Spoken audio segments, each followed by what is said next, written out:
ધોરણ 11ના વિદ્યાર્થી મિત્રો, ભૂગોળ વિષયમાં પ્રકરણ 7 ભૂમિના સ્વરૂપો વિશે આપણે આજે અભ્યાસ કરીશું. ભૂમિના સ્વરૂપો એટલે કે જમીનના અલગ અલગ સ્વરૂપો. જમીનના પણ અલગ અલગ સ્વરૂપો છે. આપણે જોઈએ જ છીએ કે ક્યાંય એક પ્રકારની જમીન છે, કે ખાલી માત્ર જોયું કે સપાટ જમીન છે, તો ક્યાંય સપાટ જમીન છે, ક્યાંય દરિયો છે, પર્વતો છે, મેદાનો છે, ખીણો છે, કોતરો છે, ખાડીઓ છે, ઉચ્ચ પ્રદેશ છે વગેરે આવા ભૂમિના અલગ અલગ સ્વરૂપો છે. તો આપણે પાઠની શરૂઆત કરીએ. પ્રાકૃતિક બળો દ્વારા ભૂતળ, ભૂમિખંડો અને મહાસાગરો, ઉપરની પર્વત શ્રેણીઓ, મેદાનો, ઉચ્ચ પ્રદેશો, કોતરો, ખાડીઓ, ખીણો, જળધોધો, હિમ અસ્માવલીઓ અને રેતીના ઢૂવા વગેરે વિશિષ્ટ દેખાવવાળા સ્વરૂપો કે આકારનો ઉદ્ભવ કોઈ પૃથ્વીના પેટાળની અંદર અથવા કોઈ પ્રાકૃતિક બળો, કોઈ કુદરતી બળના કારણે જે જમીનના અલગ અલગ સ્વરૂપો રચાય, જમીનના અલગ અલગ સ્વરૂપોનો ઉદ્ભવ થાય તો એને ભૂમિના સ્વરૂપો કહેવાય. તો સૌ પ્રથમ જ્યારે ભૂમિના બે સ્વરૂપ હતા, ભૂમિખંડો એટલે કે જમીનનો જે પ્રદેશ, સપાટ પ્રદેશ, અને મહાસાગરો. પછી જ્યારે પ્રાકૃતિક બળ લાગતા, એટલે કે આપણે એક ઉદાહરણ જોઈએ કે જ્યારે ભૂકંપ થાય ત્યારે પૃથ્વીના પેટાળની અંદર હલચલ થાય, ભૂતળિયામાં એટલે કે ભૂતળમાં કોઈ હલચલ થાય, એના કારણે ઘણીવાર ઘણો બધો ભાગ ઉપસી આવે તો એ પર્વતની રચના થઈ જાય. ક્યાંક વચ્ચે વચ્ચે મોટા કોતરો, મોટી તિરાડ પડી જાય તો કોતરો થઈ જાય. ઘણીવાર ઊંડી અમુક ભાગ બેસી જાય તો ખીણોની રચના થઈ જાય. ઘણીવાર રેતીના ઢગલા થઈ જાય. કોઈ પવનના કારણે પણ આવું થાય કે જે રણ પ્રદેશમાં પવન બહુ વાતો હોય તો એના કારણે રેતી એક જગ્યાએ રેતી ઉડીને ભેગી થાય, ત્યાં રેતીનો ઢગલો થઈ જાય. તો આ જે પ્રાકૃતિક એટલે કે કુદરતી બળોના કારણે આવા ભૂમિના અલગ અલગ સ્વરૂપોની રચના થાય છે.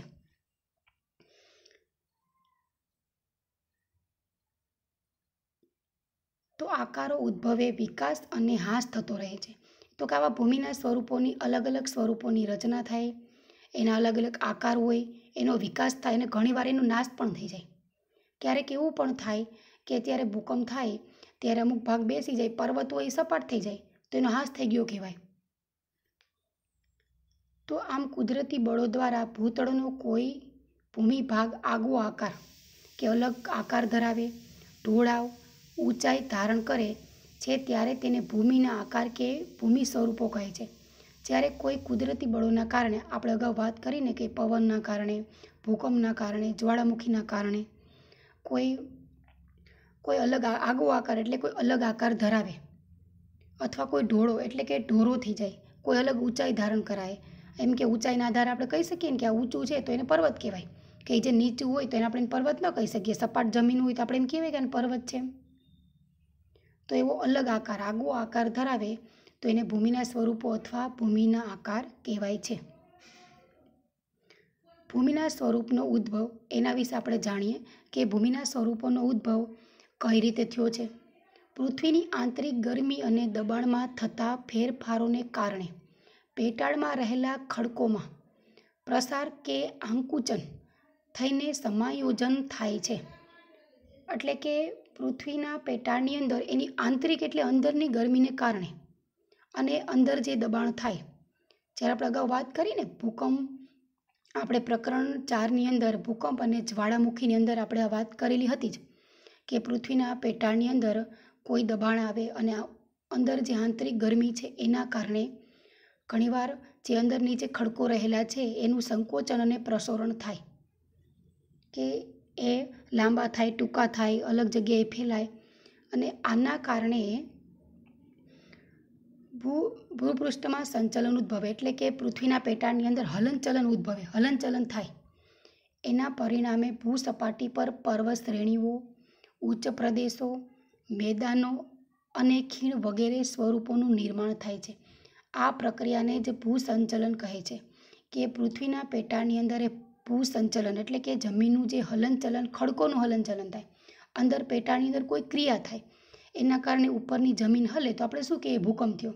અથવા જે જમીન ફાટી જાય અને અંદરથી જ્વાળામુખી જે બહાર નીકળે, એટલે કે કાંકરા, પથ્થર, ખડકો, આગ, રાખ, ધુમાડો, આ દરેક વસ્તુ બહાર નીકળે અને એનો ઢગલો થઈ જાય તો એ પર્વત બની જાય.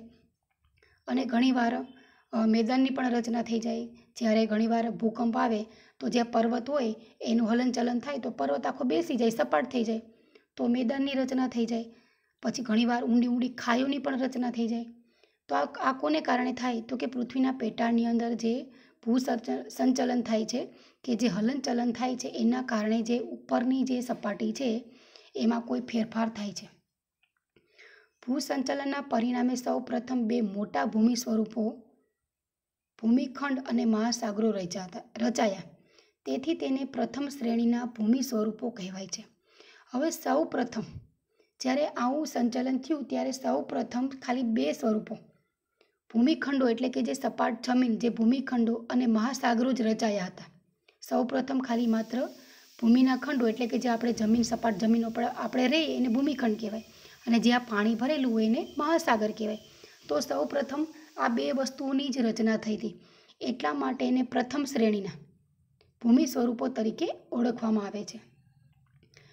તેમની ઉપર આંતરિક બળોની અસરથી પછી એના ઉપર આંતરિક બળ લાગ્યું, કે જે સપાટ જમીન હતી એના ઉપર કોઈ આંતરિક બળથી પર્વતો, ઉચ્ચ પ્રદેશો, હવે આંતરિક બળ તમે સમજી જ ગયા હશો, એટલે કે પૃથ્વીના પેટાળની અંદર કોઈ ક્રિયા થાય અથવા કોઈ પવનને કારણે, આવા બળોને કારણે પર્વતો, ઉચ્ચ પ્રદેશો, મેદાનો, ફાટખીણો વગેરે દ્વિતીયક શ્રેણીના ભૂમિ સ્વરૂપોની રચના થઈ.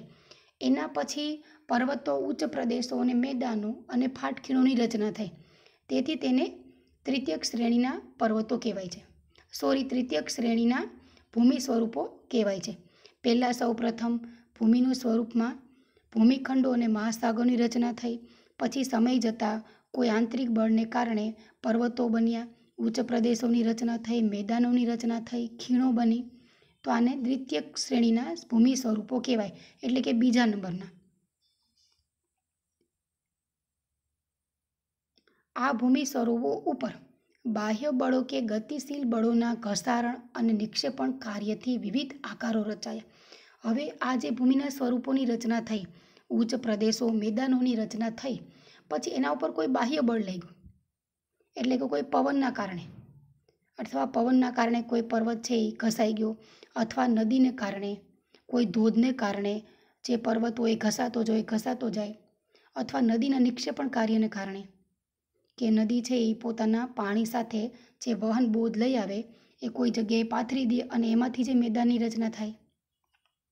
તો આ જે અંદરનું બળ નહીં, જે બાહ્ય બળોના કારણે વિવિધ આકારો રચાયા. તો એને વી કે યુ આકારની ખીણો, એમાં યુ કે વી આકારની ખીણોની રચના થઈ, અથવા જળધોધ, રેતીના ઢૂવા, હિમ અસ્માવલીઓ એટલે કે જે હિમથી જે પર્વતો પર જે હિમ પથરાઈ ગયું હોય, ભૂસ્તંભો એટલે કે જે ઊંચા ઊંચા સ્તંભોની રચના થઈ જાય, કે ઊંચા માટીનો ઊંચો ઢગલો ને એક સ્તંભ જેવી રચના થઈ જાય. પછી સમુદ્ર કરાળો એટલે કે સમુદ્રની અંદર કોઈ ગુફા થાય વગેરેનો સમાવેશ તૃતીયક શ્રેણીના ભૂમિ સ્વરૂપમાં થાય છે. આ ત્રીજા પ્રકારના જે ભૂમિના સ્વરૂપો છે એની રચના કઈ રીતે થઈ છે? તો કે જે બાહ્ય બળ લાગ્યું, જે પર્વત ઉપર, ઉચ્ચ પ્રદેશ પર, મેદાન પર અને ફાટખીણ પર જે કોઈ બાહ્ય બળ લાગ્યું, બહારનું બળ લાગ્યું, કે કોઈ ગતિશીલ પવનો અથવા વરસાદને કારણે, જે નદીમાં પૂર આવવાને કારણે, એના કારણે આ પ્રકારના જે ભૂમિના સ્વરૂપો રચના થઈ એને તૃતીયક શ્રેણીના ભૂમિ સ્વરૂપો કહેવાય. હવે આપણે ભૂમિ સ્વરૂપોના પ્રકાર જોઈએ. પૃથ્વીની આંતરિક હિલચાલને કારણે ભૂમિખંડો અને મહાસાગરોના તળિયા પર જે ભૂમિ સ્વરૂપો રચાય તેમને મુખ્ય ભૂમિ સ્વરૂપો કહે છે. પર્વતો, ઉચ્ચ પ્રદેશો અને મેદાનો મુખ્ય ભૂમિના સ્વરૂપો છે. આ જે પૃથ્વીના ભૂમિખંડોના તળિયે અથવા મહાસાગરના તળિયે કોઈ હિલચાલ થઈ એના કારણે જે ભૂમિના સ્વરૂપો રચાયા એને મુખ્ય ભૂમિના સ્વરૂપો કહેવાય. એમાં પર્વતો, ઉચ્ચ પ્રદેશો અને મેદાનો આ જે મુખ્ય ભૂમિના સ્વરૂપો છે. અને જે બીજા ભૂમિના સ્વરૂપો બન્યા એ કેવા હતા? એના ઉપર બાહ્ય બળ લાગ્યું હતું. બાહ્ય બળને કારણે એમાં ભૂમિના સ્વરૂપો રચાયા. હવે આપણે જોઈએ એક ચિત્ર જેવું છે, એમાં જોઈએ ભૂમિના સ્વરૂપો. હવે પ્રથમ શ્રેણીના ભૂમિ સ્વરૂપો ક્યાં છે? તો એમાં ભૂમિખંડો અને મહાસાગરો એ માત્ર પ્રથમ શ્રેણીના ભૂમિ સ્વરૂપો છે. હવે દ્વિતીય શ્રેણીના ભૂમિ સ્વરૂપો, તો કે પર્વતો, ઉચ્ચ પ્રદેશો, મેદાનો અને ખીણો. સૌપ્રથમ ભૂમિખંડો અને મહાસાગરોની રચના થઈ. એના પછી એના તળિયે કોઈ હિલચાલના કારણે પર્વતો, ઉચ્ચ પ્રદેશો, મેદાનો અને ખીણની રચના થઈ. હવે તૃતીયક શ્રેણીના ભૂમિ સ્વરૂપો ક્યાં છે? તો કે નદી દ્વારા રચાતા. તો કે નદીમાં પૂર આવતા એના કારણે જે ભૂમિના સ્વરૂપો બન્યા છે. તો વી આકારની ખીણો થઈ ગઈ. પછી જળધોધની રચના થઈ. કોતરની રચના થઈ અને મુખ ત્રિકોણ પ્રદેશો કે નદી પોતાનો કાપ ઢસડી લઈ આવે અને આજુબાજુ જે પાથરી દે અને ત્યાં મેદાનની રચના થાય. અને જ્યાં આવા મેદાનની મોટે ભાગે ઘણીવાર એવી જગ્યાએ રચના થાય કે નદીનું પાણી જ્યારે દરિયામાં ભળતું હોય ત્યારે અલગ અલગ એનું મુખ બનાવે. પછી છે હિમનદી દ્વારા રચાતા.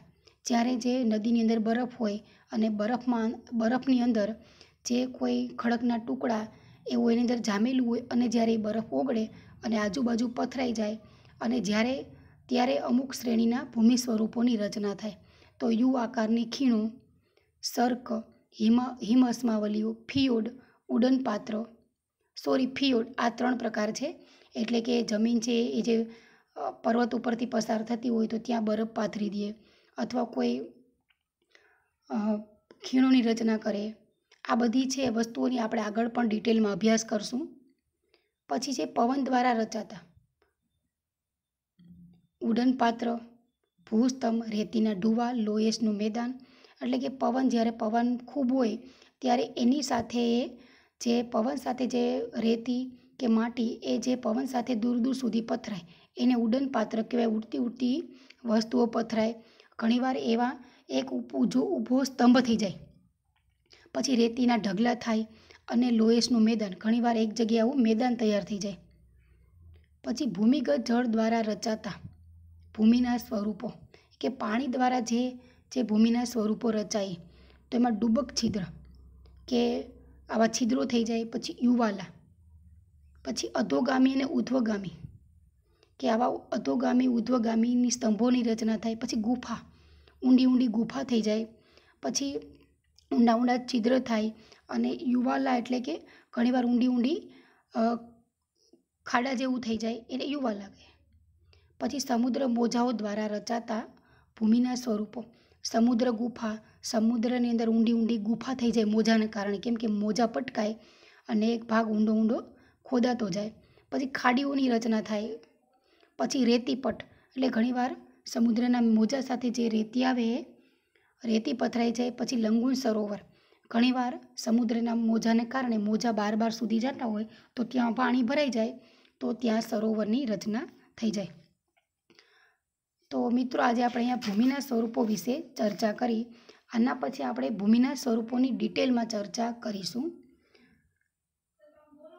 Thank you.